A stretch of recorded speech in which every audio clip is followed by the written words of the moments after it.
Welcome back, everyone. Hope you're doing amazing. We have Sejanus, almost the Roman emperor. Glad you're here. This is what we do. I'm Shields. We react to history. Let's react to some history.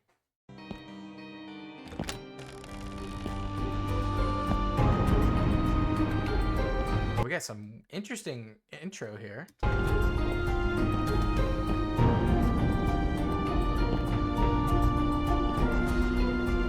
Of course, this is the Kings and Generals video. Duh. Roman history is filled to the brim with fascinating characters.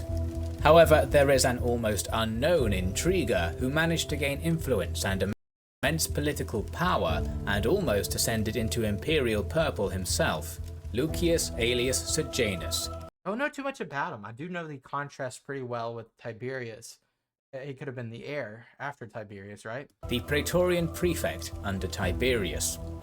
Under his jurisdiction, the Praetorian Guard became one of the most powerful institutions in Roman society, and it would set the tone for centuries of ambition and intrigue. Welcome to our video on Sejanus in the Roman Principate. Augustus's reforms made the rise of the Praetorian Guard possible. Seeing the chaos caused by the legions in Italy during the late Republic, Augustus garrisoned them permanently in the provinces. This was nominally to ensure compliance among the conquered peoples, and to put down any rebellions, but it also served to cut out the outright sense of military dictatorship which had plagued the pre-Augustan era. Yeah, so no generals can really become, ambitious, too ambitious, right?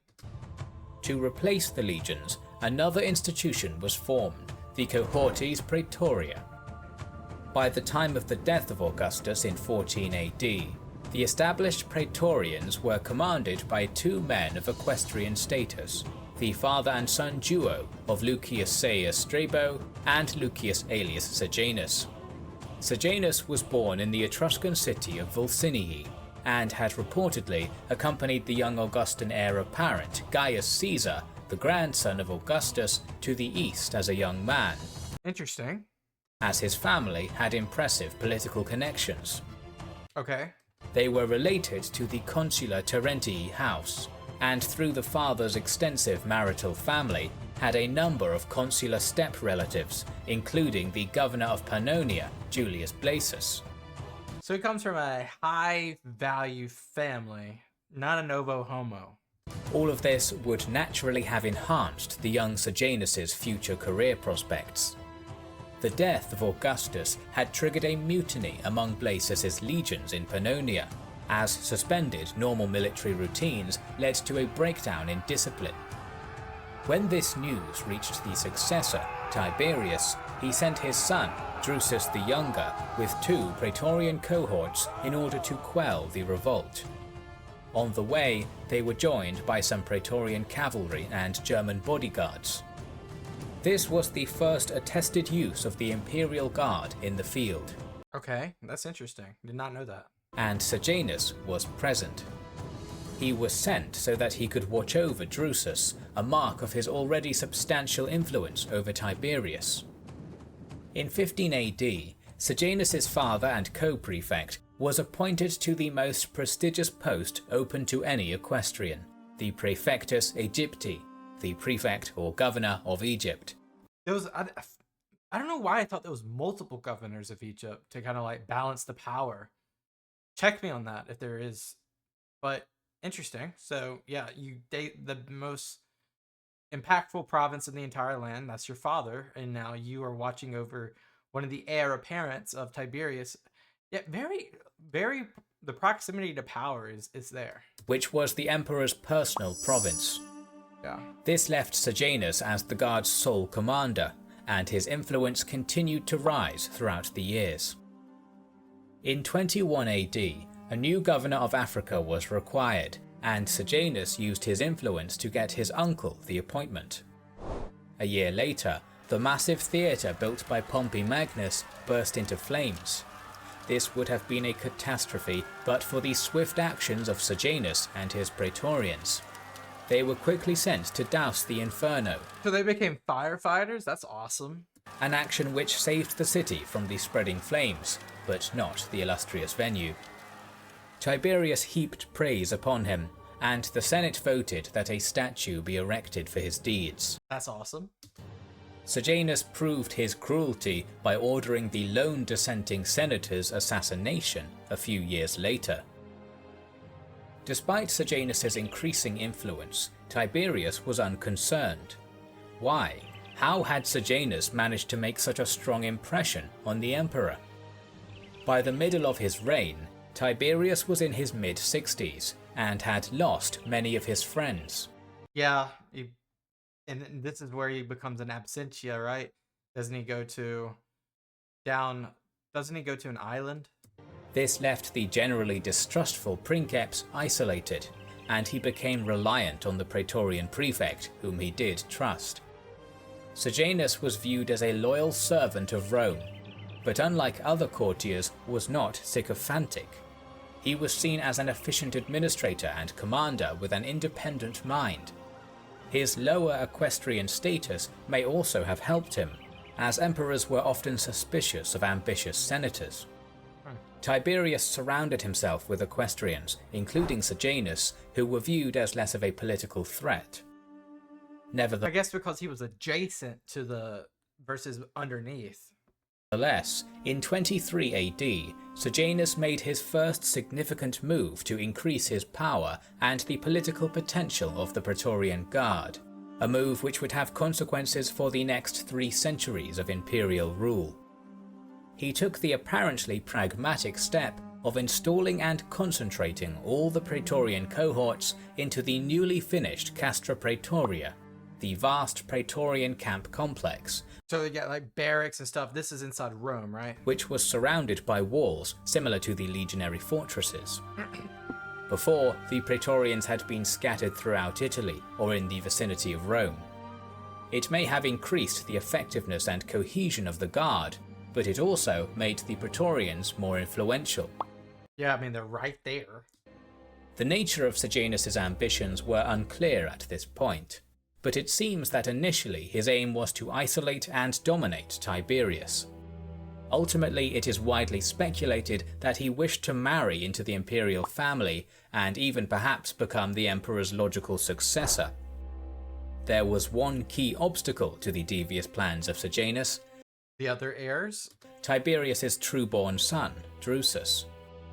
Even though the two had worked together in the past, there was significant animosity between them.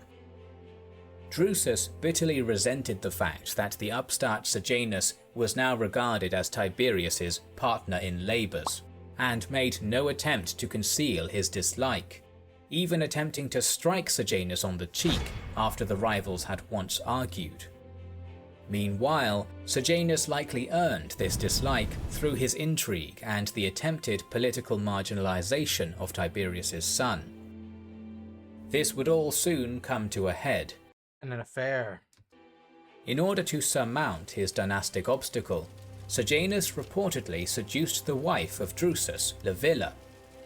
Her reasonings for embarking on this affair with the Praetorian prefect are not known, but it is likely that she either wanted to protect the imperial interests of her sons, that she was sick of her husband's apparently violent temper, or that she was possibly just in love with Sejanus. Who knows? Whatever the case, Sejanus realized he had to act soon. The shared consulship and the grant of tribunican power by Tiberius upon Drusus did not merely mark him as the successor. It also suggested that Tiberius, who had never liked being emperor, was soon to retire and would leave his son to rule instead. If Drusus was allowed to succeed, the career of the prefect, and perhaps even his life, might come to an untimely and violent end. So he feels threatened. Sejanus decided to use Livilla, who was now firmly under his influence, to form a conspiracy to kill Drusus. A poison was chosen, the symptoms of which could easily be passed off as disease. In early September of 23 AD, Drusus's wine taster administered the draught. Drusus gradually became sicklier for several days, then passed away. Tiberius was devastated by his son's death, but And by the way, just the heirs, this wasn't obviously the only heir for Tiberius. So many heirs fell from Augustus, so many heirs fell from Tiberius. It's just like a Game of Thrones over here. Remained convinced for years that his son had died from ill health. The first stage of Sejanus's grand design had been successfully accomplished. The path to power seemed open for him, as the brother of Germanicus, Claudius, was physically and mentally ailed, while his sons were too young to rule. However, they all were of the imperial bloodline, while Sejanus was not. Acting accordingly, his next target was Agrippina, the widow of Germanicus since his death in 19 AD. He sought to isolate her by picking off her allies. Her influence was supposedly It's crazy how conspiratorial this whole thing is. significant, especially among the former Rhine legions of her revered late husband, and it is said that she held more influence than the legates themselves. Agrippina was convinced that the adopted Tiberius had conspired to kill her true-blooded husband, and therefore wished for her sons to rule. It is this that initially caused hostility between the two. Sejanus whispered into the ear of Tiberius, arguing that the supposed Partium Agrippinae, Agrippina's faction, was treacherous and threatened his rule. So, with the emperor's blessing, he set to cutting them down to size. His first target was Caius Silius, a respected senator and the commander of an army in Germania, who had bragged that if not for him, Tiberius would have been ousted during the mutiny at the beginning of his reign. Sejanus had him arrested on trumped-up charges of treason. Wow. The Of prefect course. had made it seem as if it was Tiberius attacking Agrippina and her supporters. Further proscriptions followed, and Sejanus grew ever bolder. He realized that being Praetorian prefect allowed him to destroy whomever he so wished if he had the emperor's unwavering trust. He became so powerful that falling out with him was a death sentence. Buoyed by his climbing of the ladder of power thus far, he composed a notorious letter to Tiberius in 25 AD, requesting a formal marriage to Livilla, with whom he had been having an affair for years. Yeah, it's crazy requesting a marriage to his dead son's wife. In this letter, he recalled the benefits heaped upon him by Tiberius and Augustus before him, but that he had never sought the splendor of high office. He deemed it a sufficient reward to serve such a master as Tiberius.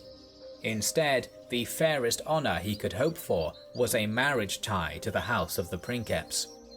He even hinted that Augustus himself had considered an equestrian for marriage to his own daughter, an attempt at harkening back to the past to impress his emperor. The letter gives a truly fascinating insight into the political skill of Sejanus and the extent of his ambition, which seemed to be at this point to integrate himself into the dynasty. Though the letter was intelligent, Sejanus had overstepped his bounds and received a warning letter from Tiberius, Dang, I mean, think about it. That's your daughter-in-law. writing that the senators were already complaining about his lofty status for a man of equestrian rank. Apparently alarmed by the revelation that he had an increasing amount of enemies in high places, Sejanus now began to encourage Tiberius to withdraw from the center of government.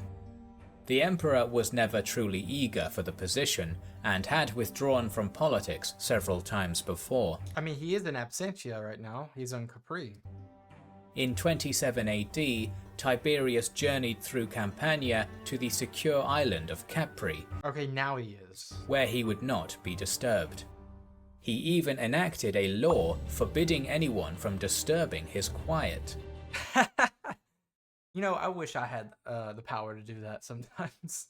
Though historian Tacitus gives a number of reasons for the withdrawal to Capri, he cites the constant intrigues of Sejanus as the main factor, as he would constantly stoke mutual distrust amongst Tiberius and his family, even going so far as to convince the Princeps they wanted to poison him.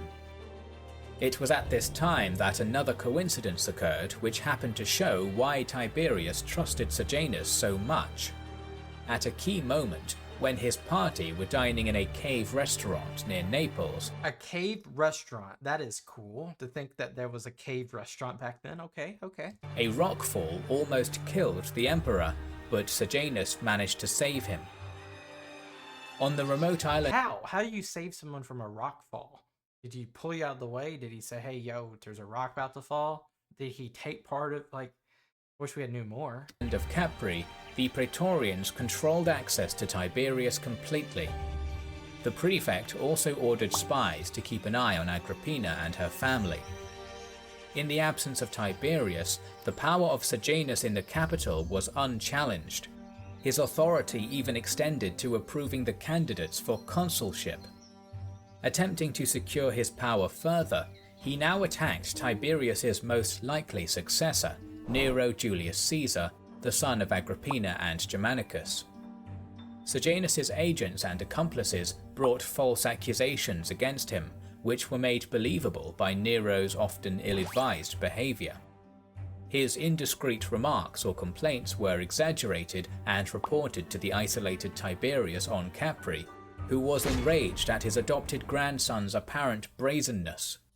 Sejanus, who actually still masqueraded as an ally of the matriarch, advised her and Nero to take refuge with her trusted Rhine legions.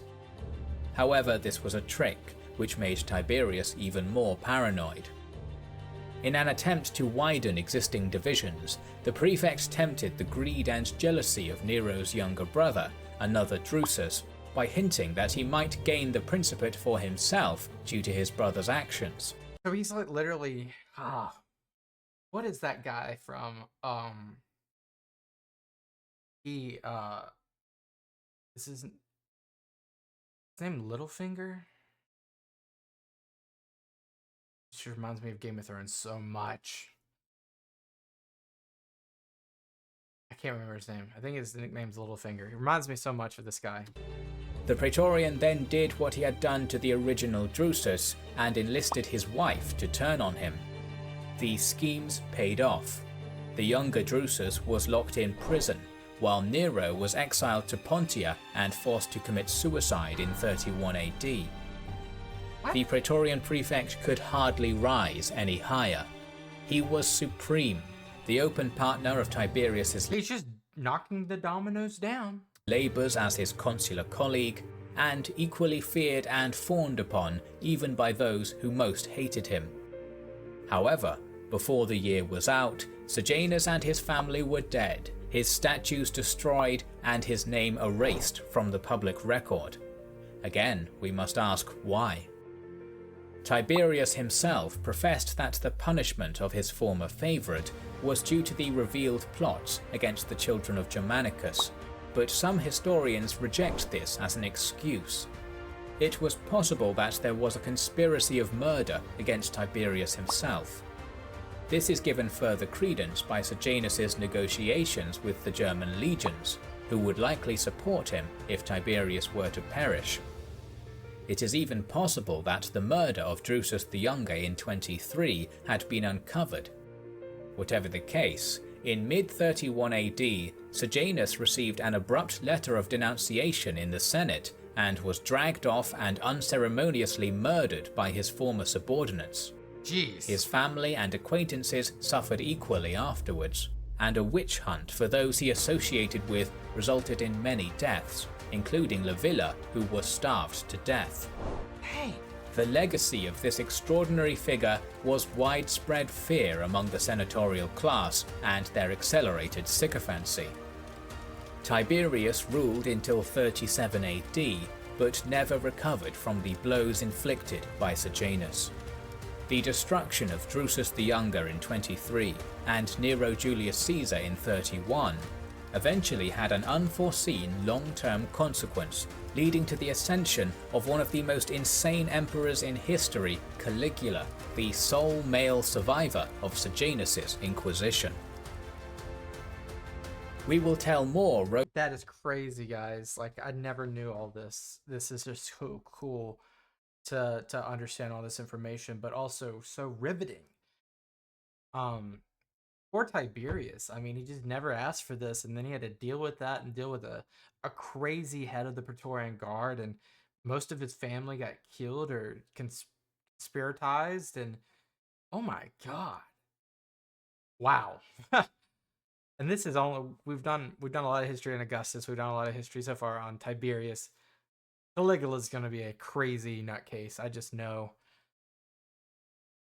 All right. Well, thank you guys so much for being here. I'll see you guys next time. Peace out and bye bye.